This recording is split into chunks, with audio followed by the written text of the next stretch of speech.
So I already made a video talking about my top 5 favorite Cartoon Network shows, so I thought I might as well shift gears and talk about my top 5 favorite Nickelodeon shows, because if I had to choose like the 2 channels that I really did watch a lot of growing up, it was definitely Cartoon Network and Nickelodeon. And when it comes to Nickelodeon, there is loads of shows that I can just sit down and talk about for hours on end, but I wanted to narrow it down to 5 shows because I do know those 5 shows definitely kept me entertained growing up as a kid. So I'm excited to get into this. I'm excited to share my top 5 favorite. And keep in mind, if a show is not listed on here, it's not me saying, oh yeah, that show is crap, I don't care about it. It's just personally these shows I had the most fun with growing up as a kid. So starting off with number 5, I want to start off with Rugrats. And I really did enjoy watching Rugrats as a kid, because I was always so fascinated about like these little babies just going around getting into a whole bunch of shit, and the parents never really knew. Like the parents never knew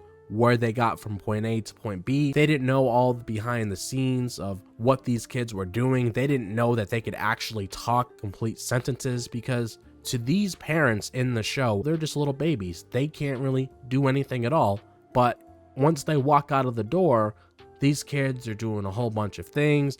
And then you have Angelica getting involved, and it's just a whole story after that. And I really enjoyed Rugrats, and I enjoyed the Rugrats movie. I enjoyed Rugrats in Paris. I also enjoyed when the Rugrats had a crossover with the Wild Thornberrys. I think the movie was called Rugrats Go Wild. So honestly, like, that's another thing I really like, just a whole bunch of crossovers back then around that era of Nickelodeon. There was just so many crossovers between shows. And I love Rugrats. My girlfriend happens to be a really big fan of Rugrats, so whenever I want to get her merch of Rugrats for like Christmas or birthday or any other special occasion, I know I can go on Amazon, Etsy, or some website on there and I can get her some Rugrats merch. But yeah, Rugrats is definitely another personal favorite. And going down to number 4, we are going to talk about Danny Phantom. And one of the things I could say about Danny Phantom that I love the most is the theme song, like he's a phantom, phantom. Yo, Danny Phantom, he was just 14, and yeah, I was just about to break a rap in this little video scene. But yeah, the theme song was catchy and I really loved that. And I also thought it was just so cool that he was able to get away with everything. Like, he could pretty much turn invisible, people won't know where he's going at all, and he could just pull off a whole bunch of stunts as much as he wants. That was just the whole fun of being Danny Phantom. It's like, okay, let me turn invisible, let me just pick on this bully that's been harassing me every time I wake up and go to high school every morning. Like, let me just pull some tricks on him and see how he feels about it. And then just the whole aura that Danny Phantom had, it was just really cool. I just loved the whole vibe of that show. Like, that show was just very entertaining. Like, definitely the highlights of that show has to be the theme song. I love the theme song, probably one of my favorite theme songs as a kid. Like, the cartoons that I watched growing up had a lot of good theme songs. And when we're talking about theme songs, I mean the Scooby-Doo theme song, like, what's in Scooby-Doo, we're coming after you, we're gonna solve that mystery. And then you got he's a phantom. So the theme song for this show is so damn good. But Danny Phantom is just a whole vibe, and I really enjoy that series so much.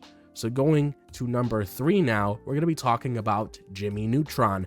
And I spent a lot of time with Jimmy Neutron in this other series that I will talk about after this, because Jimmy Neutron was a very interesting show, because you had Jimmy, who was a boy genius. That was the whole name of the show.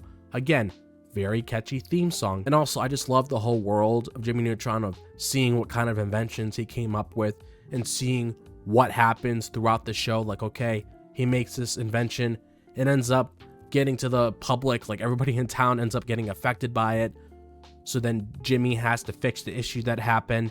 And also when he crossed paths with other people that get in his way, and then you have people coming all the way from space to get involved with Jimmy, like you saw in the first movie. Because like the Jimmy Neutron Boy Genius movie was pretty much an introduction to the Jimmy Neutron series, and then you had the show after that, because I think it started off as like a movie, right? And then you just had the show, and it was just so popular after that. And of course, I'm going to segue into talking about this one. You had the Fairly OddParents, which is going to be the second one that we're going to be talking about. But I want to talk a little bit more about the both of them throughout this video, because I really liked how we had the Jimmy Timmy Power Hour. Like, that was one of my favorite crossovers that I watched as a child. As I mentioned earlier in the video, the Rugrats and the Wild Thornberrys, it was a great crossover. I just love when you have crossovers of your favorite cartoons, I just think it's really cool that they decide to go down a direction like that. So you can see like, okay, how does Timmy interact with all the people that Jimmy knows in his world?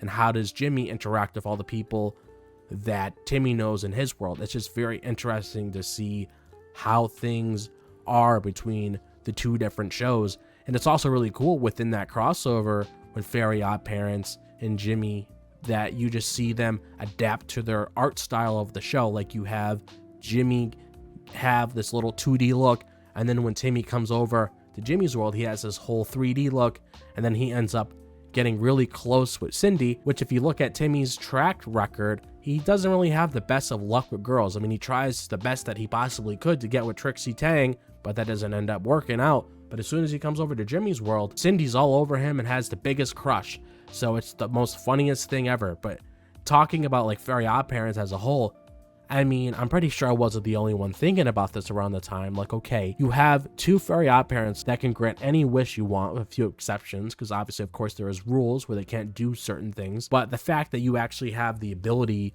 to have any wish that you want, I think is really cool, because it's like, okay, I want to be a millionaire, or I want to have a better car, or I want to have a dog, or, you know, something along the lines of that. Obviously not exactly what I said, because I'm pretty sure there's better wishes that I mentioned that you could do if you had Fairly OddParents of your own. But I just really like the fact that, okay, we could see Timmy grant all these different kinds of wishes, and we could just see what happens throughout the show, if it ends up being a good thing, or Timmy has to fix something after he makes a wish because all these things end up going downhill. It's just a very interesting scenario overall, and the fact that Timmy's the only person that can really see them is cool too. Besides, when you had like Crocker get involved, and Crocker's like, Fairy godparents, like he always used to track them down. That was funny to see. And also just seeing the relationship between Timmy and Vicky, where you just had Vicky just being this abusive babysitter. She was just really stuck up. She didn't really care. She was just pretty much being lazy, just doing whatever she wanted. She just wanted to make that money and leave. She didn't really care what happened to Timmy at all. She was just there just to be there, and she was just very aggressive with him. But even seeing like how things transpired between the both of them was definitely something. Those two have a long history of all the kinds of shit that they got themselves into. So that's another one. And then finally, the show that I love out of them all, and I already made a video on the channel talking about my obsession with this series, SpongeBob SquarePants. I absolutely love SpongeBob so much. Like, SpongeBob, I can say, is probably one of my favorite cartoons of all time. Like, it's definitely up there, especially if you want to include like Nickelodeon shows. Like, if you just want to keep it strictly to Nickelodeon, then yeah, SpongeBob is probably my favorite cartoon of all time, because I just love the whole vibe of the show. I love every single episode, like Krusty Krab Pizza, SpongeBob and Squidward walking together, SpongeBob singing that song, Squidward getting pissed off at him, and just seeing how Squidward just gets pissed off at SpongeBob and Patrick considering they're neighbors, and all the kinds of shenanigans that they have with each other, and seeing SpongeBob and Sandy like practice karate with each other, and seeing like the salty platoon and how SpongeBob's trying the best that he possibly can to get inside of there, considering that he's not really in the exact same shape as the people going in there. And also with the SpongeBob movie, where he turns into a wizard towards the end of the movie and saves everybody in Bikini Bottom. And just looking at like so many memorable SpongeBob episodes, like when SpongeBob was trying to sell like those different Krabby Patties, he had like a whole army of people outside of his house. And then you just had the leaf blower episode, which I believe was the introduction to the SpongeBob series. So like, I remember spending like so much time of my childhood just sitting down and watching SpongeBob. Like, SpongeBob was a show I can say, like I mentioned in my video that I made on the channel, that I was completely obsessed with. I had a lot of merch, a lot of shirts, cups, socks, you name it. I just had everything SpongeBob. You can even ask my dad, like I brought up, he knows my obsession with SpongeBob. It's crazy. And honestly, I could not end off this list without mentioning SpongeBob, because SpongeBob just had a huge impact on my childhood. Like, if you want to talk about a cartoon series that had a huge impact on my childhood, SpongeBob is definitely that series. I just have the biggest relationship with SpongeBob ever. It's not even funny. Like, the whole history between me and SpongeBob goes so far back. Ever since I was a kid, when I first heard about the movie coming out, I got so stoked. Seeing your favorite cartoon on the big screen was a pretty big deal for me back then. And I was just super excited just to see like my favorite cartoon over the years, and I'm glad that I had the opportunity to see it when it first started. Obviously, I was still a little kid when it first came out in 1999, but seeing it as I was growing up and just seeing it evolve throughout the years, and unfortunately, creator passed away. My heart goes out to his family and friends, but just seeing the legacy he left behind with this cartoon and knowing how it's like a big staple on Nickelodeon. Like, if I had to say who the mascot was for Nickelodeon, it definitely has to be SpongeBob, because SpongeBob, I believe, is probably the longest running cartoon on there. It came out in 1999, and here it is, 2024. That's a long time that SpongeBob's been on air. So what is that, like 20, 21, 22, 23, 24, like over 24 years or so of SpongeBob being on Nickelodeon? That's pretty wild. And knowing how we're approaching like almost 30 years of SpongeBob is just crazy to think about. And it just goes to show like how popular this franchise is, how much of a staple it is, considering that it is still on Nickelodeon till this day. But other than that, that's honestly all I have to really say for this video. Like, those are my top 5 favorite Nickelodeon shows that I really loved growing up as a kid. So if you guys have any favorite Nickelodeon shows of your own that you guys want to share with me in this video, make sure to let me know in the comment section down below. I would absolutely love to hear it. And if you guys enjoy the content that I provided you on this channel today, make sure to like and subscribe. I really appreciate it. And also make sure to click on that bell for notifications. You guys are notified whenever I upload a new video. Also make sure to follow my social media. My Twitter and my Instagram is located in the description below.